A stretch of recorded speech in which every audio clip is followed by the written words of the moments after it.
ಖುಷಿ, ನಿನ್ನಿಂದ ನಂಗೊಂದು ಸಹಾಯ ಆಗಬೇಕಿತ್ತು ಕಣೆ. ಹೇಳಿ. ಏನಿಲ್ಲ, ನಮ್ಮ ಚಂದ್ರಿ ಮದುವೆಗೆ 15 ದಿನ ಬಾಕಿ ಇದೆ. ಮದುವೆ ಮುಗಿಯೋವರೆಗೂ ನಾವೆಲ್ಲ ಅಲ್ಲೇ ಇರೋಣ ಅಂದ್ಕೊಂಡಿದ್ವಿ. ಮನೆ ಬೀಗ ಹಾಕಿ 3 ತಿಂಗಳಾಯ್ತು. ಬಾಡಿಗೆ ಕೊಡ್ತೀನಿ ಅಂತ ಹೇಳ್ತಾ ಗಿರಿ, ನೋಡು ಕೊಟ್ಟೇ ಇಲ್ಲ. ಈಗ ನೋಡಿದ್ರೆ ನಾರ್ತ್ ಇಂಡಿಯಾ ಟೂರ್ಗೆ ಹೋಗಿದ್ದಾನೆ. ಏನು ಮಾಡೋದು? ಅದು ಮನೆ ಬೀಗದ ಕೈ ಪ್ರೆಸ್ಸಲ್ಲಿದೆ, ಅದನ್ನು ತಗೊಂಡು ಸ್ವಲ್ಪ ಮನೆ ಕ್ಲೀನ್ ಮಾಡಿಸ್ತೀರಾ ಅಂತ ಕೇಳೋಣ ಅಂತ ಕೌಸಲ್ಯವ್ರಿಗೆ ಫೋನ್ ಮಾಡಿದ್ದೆ. ನೀನು ಸಿಕ್ತೆ. ಸರಿ ಆಂಟಿ, ಮಾಡಿಸಿರ್ತೀವಿ. ಯಾಕೆ ಸಪ್ಕಿದ್ಯಾ? ಮೊದಲಿನ ಉತ್ಸಾಹನೇ ಇಲ್ಲ? ಏನೂ ತೊಂದರೆ ಇಲ್ಲ ತಾನೇ? ಹಾಗೇನಿಲ್ಲ ಆಂಟಿ. ಖುಷಿ, ಮದುವೆ ಎಲ್ಲ ಕೆಲಸ ನಿಂದೆ ಕಣೆ. ನೀನೇ ಮುಂದೆ ನಿಂತು ಮಾಡಬೇಕು. ಏನು ಯಾವುದೇ ಕಾರಣಕ್ಕೂ ಕಾರಣ ಹೇಳಿ ತಪ್ಪಿಸ್ಕೋಬಾರ್ದು. ಹಾಂ, ಇರ್ತೀನಿ ಆಂಟಿ. ಖುಷಿ, ಮದುವೆಗೋಸ್ಕರ ಅಮೆರಿಕದಿಂದ ಧ್ರುವ ಬರ್ತಾ ಇದ್ದಾನೆ ಕಣೆ.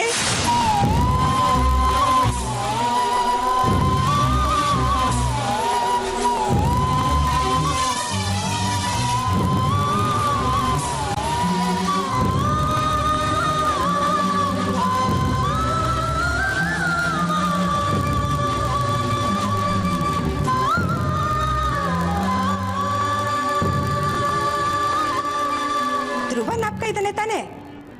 ಮರ್ತಿಲ್ವಲ್ಲ?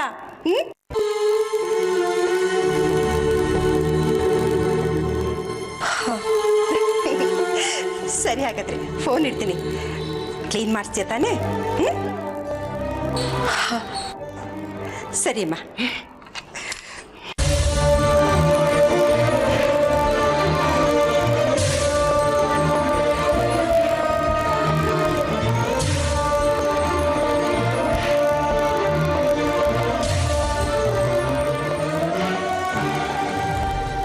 ನಾಲ್ಕು ದಿನ ಆಯಿತು ಅಳಿಯಂದ್ರು ಹೊರಟು. 4 ದಿನ. ಎಲ್ಲಿದ್ದಾರೆ, ಹೇಗಿದ್ದಾರೆ ಮಾಹಿತಿನೇ ಇಲ್ಲ.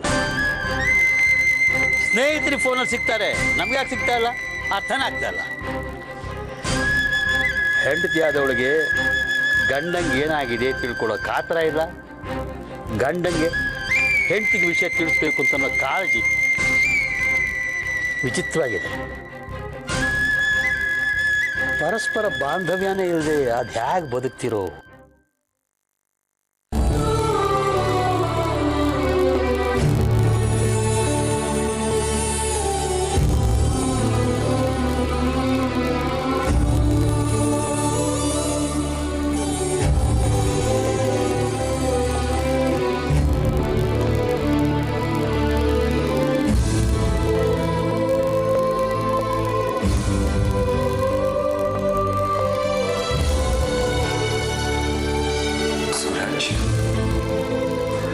ಸೂರಜ್, ಸುಂದರ್, ಇದೇನು ಮೊನ್ನೆ ತಾನೇ ಹೋದ್ರಿ ಮತ್ತೆ? ಇದೇನಪ್ಪ ಇದು? ಬಂದಿದ್ದೆ ತಪ್ಪು ಅನ್ನಂಗೆ ಮಾತಾಡ್ತಿದ್ಯಲ್ಲ. ಚಚೆ, ಬಂದಿದ್ದು ತಪ್ಪು ಅಂತಲ್ಲ ಕಂತಮ್ಮ.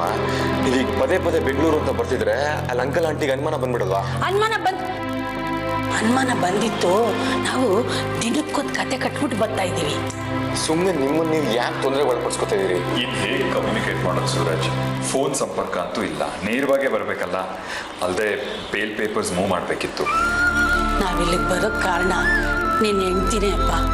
ಒಂದೇ ಆಟ, ನೀನು ನೋಡಬೇಕು, ನಿನ್ನ ಹತ್ರ ಮಾತಾಡಬೇಕು ಅಂತ. ಎಷ್ಟು ಹೇಳಿದ್ರು ಕೇಳಲ್ಲ ಅಂತಾಳೆ. ನಾನು ಬರ್ತೀನಿ ಅಂತ ಕೂತಿದ್ಲು. ನಾವು ಸಮಾಧಾನ ಮಾಡಿ ಬರಬೇಕಾಯ್ತು. ಆ ಪೇಪರ್ ತಂದು ಆತ್ರ ಪಟ್ಬಿಟ್ಟಿಯಪ್ಪ. ಸ್ವಲ್ಪ ಸಮಾಧಾನವಾಗಿದ್ದಿದ್ರೆ ಎಲ್ಲ ಸರಿ ಹೋಯ್ತಿತ್ತು. ತುಂಬಾ ನೊಂದ್ಕೊಂಡಿದ್ದಾಳ ಖುಷಿ. ಪಶ್ಚಾತ್ತಾಪದಲ್ಲಿ ಬೇಯ್ತಾ ಇದ್ದಾಳೆ ಸೂರಜ್. ಮಾತಾಡೋಕೆ ಅವಕಾಶನೇ ಇಲ್ವಾ ಸುಂದರ್? ಇದೆ, ತಗೊಳ್ಳಿ mister Sundar. Court order copy. 10 ನಿಮಿಷ ಮಾತಾಡ್ಲಿಕ್ಕೆ ಅವ್ರಿಗೆ ಪರ್ಮಿಷನ್ ಇದೆ. 10 ನಿಮಿಷ ಅಷ್ಟೇ. ನೀವು ಮಾತಾಡೋವರೆಗೂ ನಿಮ್ಮ ಜೊತೆ ಒಬ್ಬ PC ಇರ್ತಾರೆ. ಅವ್ರ ಮಾತು ಮುಗಿದ ತಕ್ಷಣ ನನಗೆ ಹೇಳಿ ಕಳಿಸಿ. Thank you sir.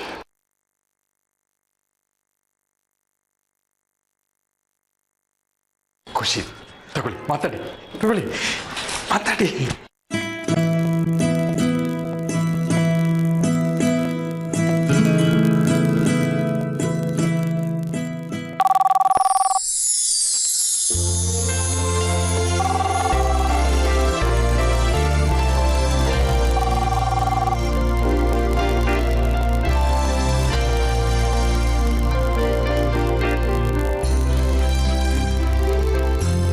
Hello. Hello.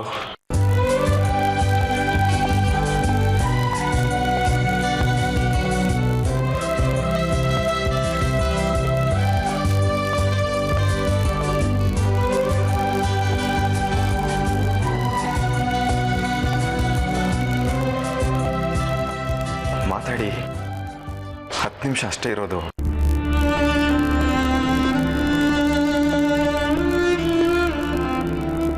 ನನ್ನನ್ನು ಕ್ಷಮಿಸಿ.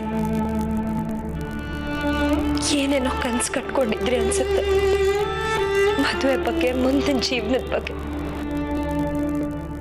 ಎಲ್ಲ ಹಾಳು ಮಾಡ್ಬಿಟ್ಟೆ. ನೀವು ಹತ್ರ ನನಗೆ ಬೇಜಾರಾಗುತ್ತೆ.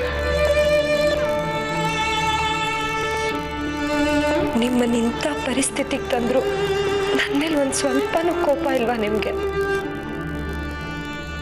ಪ್ರೀತಿ ಇದ್ದ ಕಡೆ ಕೋಪ ಇರಲ್ಲ, ಖುಷಿ. ನಿಮಗ್ ತಕ್ಕೊಳ್ಳಲ್ವೇನೋ ನಾನು. ಈಗ ತಾನೇ ಒಬ್ಬರನ್ನೊಬ್ರು ಅರ್ಥ ಮಾಡ್ಕೊಳಕ್ ಶುರು ಮಾಡಿದೀವಿ. ಈಗ ನೀವು ನನಗೆ ಸರಿಯಾದವಳಲ್ಲ ಅಂತ ದೂರ ಆಗ್ಬಿಡ್ಬೇಡಿ ಪ್ಲೀಸ್. ಇನ್ಯಾವತ್ತೂ ನಿಮ್ಮಿಂದ ದೂರ ಆಗೋ ಮಾತೇ ಇಲ್ಲ.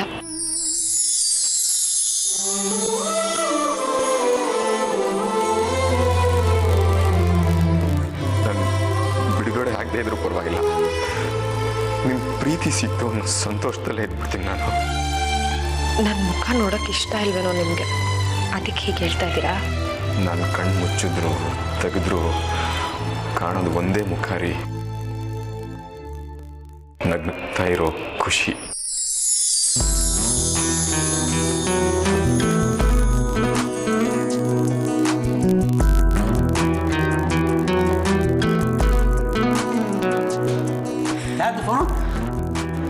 ಅಪ್ಪ, ಇವ್ರದ್ದು.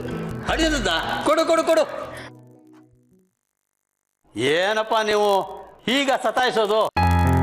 ಕೋಪ ಬಂದ್ರೆ ಒಂದು ಮಾತು ಅಂದ್ಬಿಡೋದಪ್ಪ. ಇಲ್ಲ ಅಂಕಲ್, ಅದು ಅರ್ಜೆಂಟಾಗಿ ಹೊರಡ್ಬೇಕಿತ್ತು ನಾನು. ಹೋಗಿಪ್ಪ, ಬೇಡ ಅನ್ನೋರು ಯಾರು? ಆದ್ರೆ ಹೇಳಿ ಹೋಗೋದಲ್ವಾ? ಆಯ್ತು, ಹೇಳಕ್ಕಾಗ್ಲಿಲ್ಲ, ಅಟ್ಲೀಸ್ಟ್ ಒಂದು ಫೋನು ಮಾಡಬೇಕು ಅಂತಾನೆ ಇದ್ದೆ ಅಂಕಲ್, ಟೈಮ್ ಆಗಲಿಲ್ಲ. 4 ದಿನ ಆಯ್ತು ನೀವು ಇಲ್ಲಿಂದ ಹೋಗಿ, ಆತಂಕ ಆಗಲ್ವಾ? ನೋಡಿ, ಇವಳಿಲ್ಲಿ ನಿಂತ್ಕೊಂಡು ಅಳ್ತಾ ಇದ್ದಾಳೆ. ಎಲ್ರಿಗೂ ಎಷ್ಟು ಗಾಬರಿ ಆಗಿತ್ತು ಗೊತ್ತಾ? ಇರುತ್ತಪ್ಪ, ಕೆಲಸ ಕರಿಯರು ಎಲ್ಲ ಸರಿ, ಆದರೆ ಮನೆ ಸಂಸಾರ ಮೊದಲಲ್ವ, ಅದಕ್ಕಲ್ವಾ ಆದ್ಯತೆ. Sorry uncle. ಸಾರಿ ಹೇಳೋದೇನು ಬೇಡ, ಸರಿಪಡಿಸ್ಕೊಂಬಿಡಿ ಅಷ್ಟೇ. ಅದೇ ಪ್ರಯತ್ನದಲ್ಲಿದ್ದೀನಿ ಅಂಕಲ್. ಅಲ್ಲಪ್ಪ, ನೀವು ಇದ್ದಕ್ಕಿದ್ದಾಗೆ ಹೊರಟು ಹೆಂಡ್ತಿನ ಇಲ್ಲೇ ಬಿಟ್ಟು ಹೆಂಗಪ್ಪ? ಈಗ ಹೆಂಡ್ತಿನ ಯಾವಾಗ ಕರ್ಕೊಂಡು ಹೋಗ್ತೀರಿ ಮೆಕ್ಸಿಕೋಗೆ? ಹಾಂ, ಕರ್ಕೊಂಡು ಹೋಗ್ತೀನಿ ಅಂಕಲ್. ಯಾವಾಗಪ್ಪ? ಮುಂದಿನ ವರ್ಷಕ್ಕ? ನಂಬಕ್ಕಾಗಲ್ಲ ನಿಮ್ಮನ್ನ, ಹೆಂಡ್ತಿನ ಇಲ್ಲೇ ಬಿಟ್ಬಿಟ್ಟು. ಖುಷಿಯಿಂದ ಬಿಟ್ಟಿರೋಕ್ಕಾಗತ್ತಾ ಅಂಕಲ್? ಅದಪ್ಪ ಮಾತು ಅಂದರೆ. ಖುಷಿಗೊಂದ್ಸರಿ ಮಾತು ಹೇಳ್ಬಿಡಿ, ಸಂತೋಷ ಆಗುತ್ತೆ ಅವಳಿಗೆ. ಖುಷಿ ತಗೋ, ಅಳಿಯಂದ್ರು ಏನು ಹೇಳ್ಬೇಕು ಅಂತಿದ್ದಾರೆ, ಮಾತಾಡು ಮಾತಾಡು. ನಾವಲ್ಲ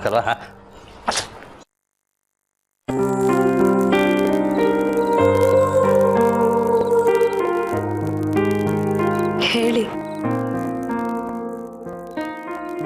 ನಿಮ್ಮನ್ನು ಬಿಟ್ಟಿರೋಕ್ಕಾಗಲ್ಲ ನನಗೆ.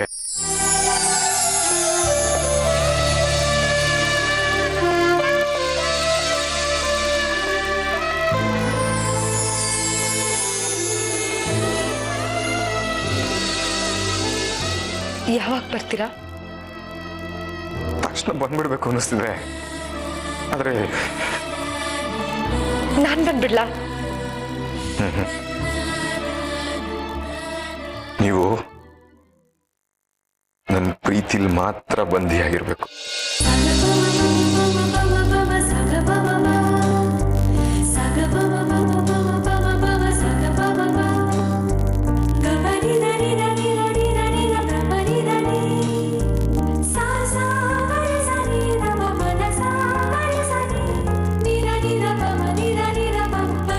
ಮಾತಾಡಿ. ನೀವೇ ಹೇಳಿ. ಹೇಳಿದ್ನಲ್ಲ, ನೀವೇನು ಹೇಳಲ್ವಾ? ಬಂದಿ.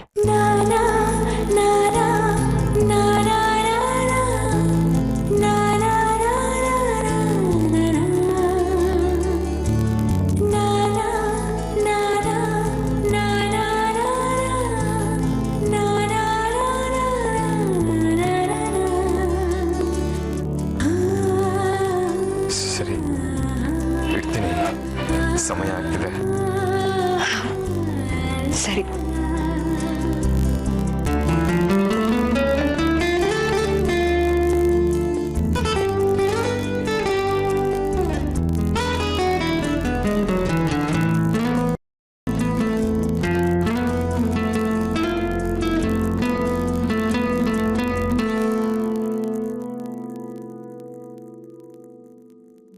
ಆಯ್ತು, ಮಾತಾಡಿದ್ದು.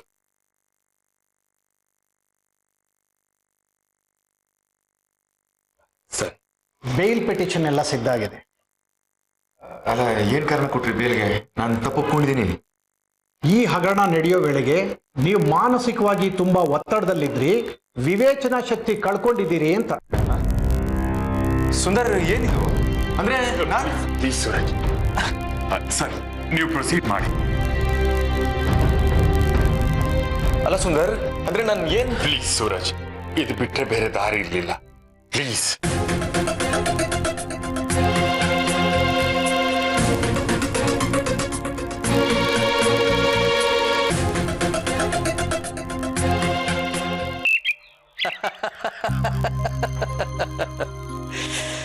ತಗೋ.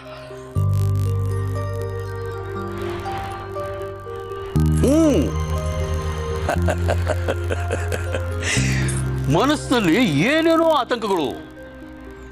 ಏನಾಯ್ತೋ ಏನು, ಏನ್ ಹೆಚ್ಚು ಕಡಿಮೆ ಆಗಿದೆಯೋ, ಇರೋಳೊಬ್ಬಳ ಮಗಳು ಅವಳ ಬದುಕು ಏರ್ಪೇರ್ ಆಗ್ಬಿಟ್ಟು ಭವಿಷ್ಯ ಹೇಗೋ ಅಂತ ಅನ್ನೋ ಅನುಮಾನ. 106 ಪ್ರಶ್ನೆಗಳು ಕೇಳ್ಬಿಟ್ಟೆ. ಸಾರಿ ಪುಟ. ಯಾಕಪ್ಪ? ಅಳಿಯಂದ್ರ ವಿಷಯದಲ್ಲಿ ನಿನ್ನ ಬಗ್ಗೆ ತುಂಬ ಸಂದೇಹ ಪಟ್ಬಿಟ್ಟೆ. ಅವ್ರು ಮೆಕ್ಸಿಕೋಗೆ ಹೋಗಿಲ್ವೋ ಏನೋ, ನೀನೇ ಕತೆ ಹೇಳ್ತಾ ಇದೆಯೋ ಅಂತ ಅನುಮಾನ ಪಟ್ಬಿಟ್ಟೆ ನಾನು. ಈಗ ನೋಡು, ನಿರಾಳವಾಗೋಗ್ಬಿಟ್ಟಿದೆ. ಒಂದು ಸಣ್ಣ ಕಮ್ಯುನಿಕೇಶನ್ ಗ್ಯಾಪು ಎಷ್ಟು ಅವಾಂತರ ಸೃಷ್ಟಿ ಮಾಡುತ್ತೆ ನೋಡು. ತುಂಬ ಸಣ್ಣದಾಗಿ ಯೋಚನೆ ಮಾಡ್ಬಿಟ್ಟೆ ನಾನು. ನನಗೆ ಗೊತ್ತಿತ್ತು ನನ್ನ ಮಗಳು ಸುಳ್ಳು ಹೇಳಲ್ಲ, ಹೆತ್ತೋರೆದುರಿಗೆ ವಿಷಯ ಮುಚ್ಚಿಡಲ್ಲ ಅಂತ. ಆದರೂ ಏನೋ ಒಂದು ರೀತಿ ಅಡುಕು. ಸಾರಿ ಪುಟ. ಹೇಳಿದ್ದೀನಿ ಅಳಿಯಂದ್ರಿಗೆ ತಕ್ಷಣ ಖುಷಿನ ಕರ್ಕೊಂಡು ಹೋಗ್ಬೇಕು ಅಂತ. ಒಪ್ಪಿದ್ದಾರೆ.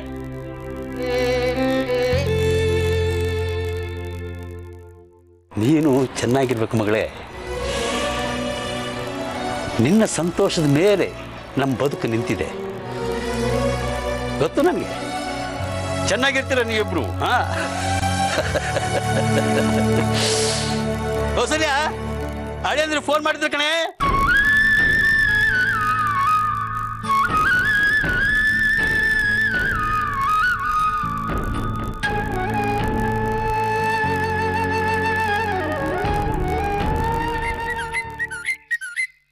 ಖುಷಿ 100% ಗ್ಯಾರಂಟಿ ಸೂರಜ್ಗೆ ಬೇಲ್ ಸಿಗುತ್ತೆ. ಎಲ್ಲ ವ್ಯವಸ್ಥೆ ಆಗೋಗಿದೆ. ಅವ್ರು ಫೋನ್ ಮಾಡಿದಾಗಂತೂ ನನಗೆ ಎಷ್ಟು ಖುಷಿ ಆಯ್ತು ಗೊತ್ತಾ. ಮನಸ್ಸಿಗೆ ಸಮಾಧಾನ ಆಯ್ತು. ಅಪ್ಪಂಗಿದ್ದಿದ್ದ ಅನುಮಾನ ಎಲ್ಲ ಬಗೆಹರ್ದಂಗಾಯ್ತು. ನಾಳಿದ್ದೆ ಹಿಯರಿಂಗ್ ಕಣೆ. ಮನ್ಸಿಗೆ ತುಂಬಾ ಬೇಜಾರಾಗಿತ್ತು ಕಣೋ. ಅಪ್ಪಂಗೆ, ಗಂಡಂಗೆ, ಅಮ್ಮಂಗೆ ಎಲ್ಲರಿಗೂ ನೋವು ಕೊಟ್ಬಿಟ್ಟೆ, ಮನ್ಸಿಗೆ ಬೇಜಾರು ಮಾಡ್ಬಿಟ್ಟೆ ಅಂತ. ಒಂದ್ 30,000 ಖರ್ಚಾಗ್ಬೋದು ಕಣೆ ಬೇಲ್ಗೆ. ಅವ್ರು ಬಂದಿದ ತಕ್ಷಣ ವಾಪಸ್ ಕೊಟ್ಬಿಡ್ತೀನಿ ಸುಂದ್ರಿ. ವಾಪಸ್ ಕೊಡೋ ವಿಚಾರಕ್ಕಲ್ಲ ಕಣೆ ಹೇಳಿದ್ದು, ವಿಷಯ ಗೊತ್ತಿರ್ಲಿ ಅಂತ ಅಷ್ಟೇ. ಬೇಲ್ ವಿಷಯಕ್ಕೆ ನಾನು ಬೆಂಗಳೂರಿಗೆ ಬರ್ಲಾ? ಬೇಡಮ್ಮ ಬೇಡ, ಆಮೇಲೆ ಮನೆಯವ್ರಿಗೆ ಇನ್ನೂ ಅನುಮಾನ ಜಾಸ್ತಿ ಆಗುತ್ತೆ. ಸದ್ಯ ಸೂರಜ್ಗೆ ಬೇಲ್ ಸಿಕ್ಕಿ ವಾಪಸ್ ಬಂದ್ಬಿಟ್ರೆ ಸಾಕಾಗಿ ಹೋಗಿದೆ. ಮೆಕ್ಸಿಕೋ ಇಂದ ಇದ್ದಕ್ಕಿದ್ದಾಗೆ ಯಾಕೆ ವಾಪಸ್ ಬಂದ್ರು ಅಂತ ಕೇಳಿದ್ರೆ ಅಲ್ಲ ಕಡೆ, ಇಷ್ಟೇ ಸುಳ್ಳು ಹೇಳಿದೀವಿ, ಇನ್ನೊಂದು ಸುಳ್ಳು ಹೇಳಕ್ ಬರಲ್ವೇನೆ? ಮೆಕ್ಸಿಕೋ ಪ್ರಾಜೆಕ್ಟ್ ಮುಂದಕ್ಕೆ ಹೋಯ್ತು, ಅದಕ್ಕೆ ವಾಪಸ್ ಬಂದ್ರು ಅಂತ ಹೇಳಿದ್ರೆ ಆಯ್ತಪ್ಪ. ಸುಂದ್ರಿ, ರುಕ್ಕು ಆಂಟಿ ಫೋನ್ ಮಾಡಿದ್ರು, ಧ್ರುವ ಬರ್ತಿದ್ದಾನಂತೆ.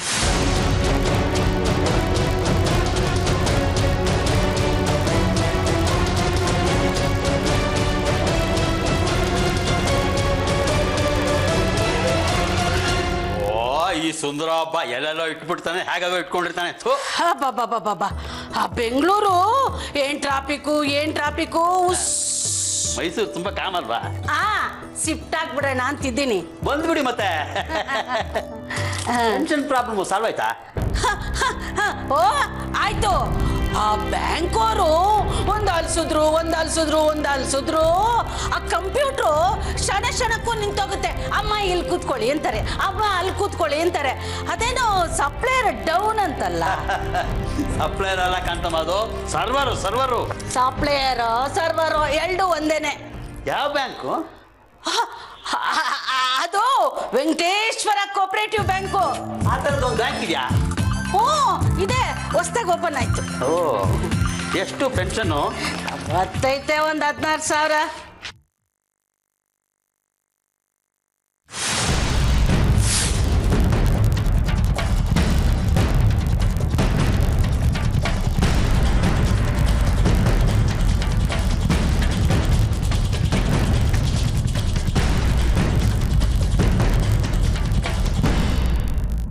ಇದೇನಾ ಪೆನ್ಷನ್ ಪೇಪರು?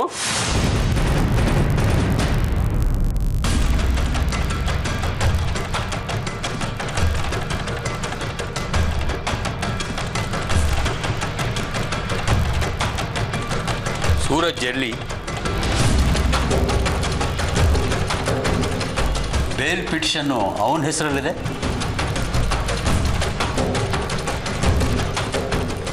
ಹೇಳಿ ಕಾಂತಮ್ಮ, ಎಲ್ಲಿಗೆ ಹೋಗಿದ್ದು ನೀವು ಸುಂದರ? ನಿಜ ಹೇಳಿ. ಬೇಡ ಕಣೆ, ಮತ್ತೆ ಕನ್ಫ್ಯೂಷನ್ಗೆ ಬೀಳ್ಬೇಡ. ಈ ಸಾರ್ತಿ ಸೂರಜ್ನ ನೀ ದೂರ ಮಾಡ್ಕೊಂಡ್ರೆ ನಾವೇ ಅಲ್ಲ, ಆ ದೇವ್ರು ಕೂಡ ನಿನ್ನನ್ನು ಕ್ಷಮಿಸಲ್ಲ. ಧ್ರುವ ಬರ್ತಿದ್ದಾನೆ ಅನ್ನೋ ವಿಷಯ ತಿಳಿಸ್ದೆ ಅಷ್ಟೇ. ಹಾಗಾದ್ರೆ ಧ್ರುವ ನಿನ್ನ ಮನ್ಸಲ್ಲಿಲ್ವಾ? ಇದಾನೆ, ಆದ್ರೆ ಮೊದಲನಷ್ಟು ತೀವ್ರವಾಗಲ್ಲ. ಧ್ರುವನ್ನ ನೀನು ಪೂರ್ತಿ ಮರೀದೇ ಇದ್ರೆ ಸಮಸ್ಯೆ. ಸ್ವಲ್ಪ ದಿನ ಮರಿತೀನಿ.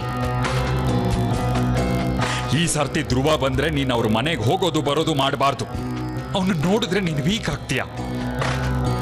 ಹೋಗಲ್ಲ. ಅವ್ರ ಮನೆಯವರು ಬಲವಂತ ಮಾಡಿದ್ರು ಹೋಗ್ಬಾರ್ದು. ಹೋಗಲ್ಲ. ಒಂದ್ ಕೆಲಸ ಮಾಡು, ಸೂರಜ್ ಬೇಲಿಂದ ವಾಪಸ್ ಬಂದ್ ಕೂಡಲೇ ನೀನ್ ಬೆಂಗಳೂರಿಗೆ ಹೋಗ್ಬಿಡು. ಮೈಸೂರಿನ ಸಹವಾಸವೇ ಬಿಡ ನಿನ್ಗೆ. ಮತ್ ಚಂದ್ರಿ ಮದ್ವೆ? ನೀನ್ ಇಲ್ದೆ ಚಂದ್ರಿ ಮದ್ವೆ ಆಗಲ್ಲ ಅಂತಾಳ? ಅವಳು ನನ್ ಬೆಸ್ಟ್ ಫ್ರೆಂಡ್ ಕಣೋ. ನೀನಿಲ್ಲಿ ಉಳ್ಕೋಬೇಕು ಅಂತಿರೋದು ಧ್ರುವನ್ ಸಲುವಾಗಿ.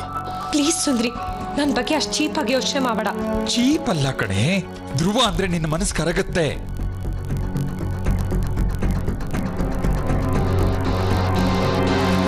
ಕರಗಲ್ಲ.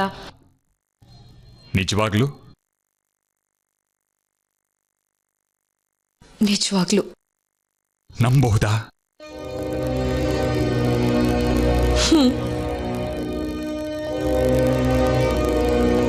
ನಾನು ನಿನ್ನನ್ನು ಪ್ರಮಾಣ ಮಾಡು ಅಂತ ಕೇಳಲ್ಲ, ಆದರೆ ಮನಸ್ಸಾಕ್ಷಿಗೆ ಮೋಸ ಮಾಡ್ಕೊಳ್ಳದೆ ಹೇಳು. ಹೇಳೇ, ಹೇಳು. ನನ್ನ ಬದುಕಲ್ಲಿ ನನಗೆ ಸೂರಜ್ಜೇ ಎಲ್ಲ, ಅಲ್ಲಿ ಧ್ರುವನಿಗೆ ಸ್ಥಾನ ಇಲ್ಲ ಅಂತ ಹೇಳು. ಹೇಳೆ.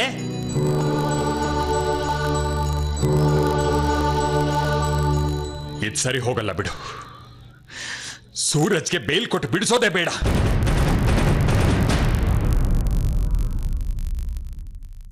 ಸೂರಜ್ ಬಿಟ್ಟು ಬೇರೆ ಯಾರು ನನ್ನ ಮನಸ್ಸಲ್ಲಿ ಇಲ್ಲ.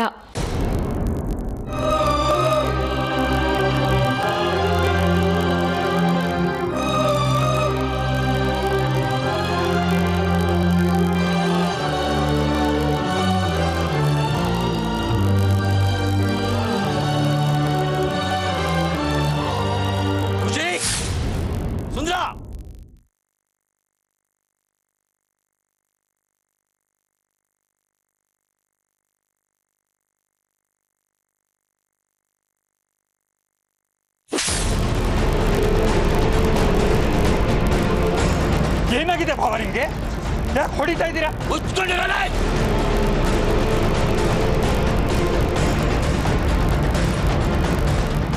ಹೆಂಡತಿ ತಮ್ಮ ಅಂತ ಸರಿಗೆ ಕೊಟ್ಟಿದ್ದು ಅತಿ ಆಯ್ತು. ಬಾಬಾ ಬಾಬಾ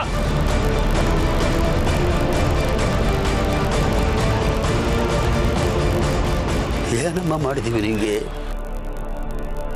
ಯಾಕೆ ನಡ್ಕೊತಾ ಇದೀಯಾ? ಈಗ ಏನಾಗಿದೆ ಬಾಬ್? ನೋಡು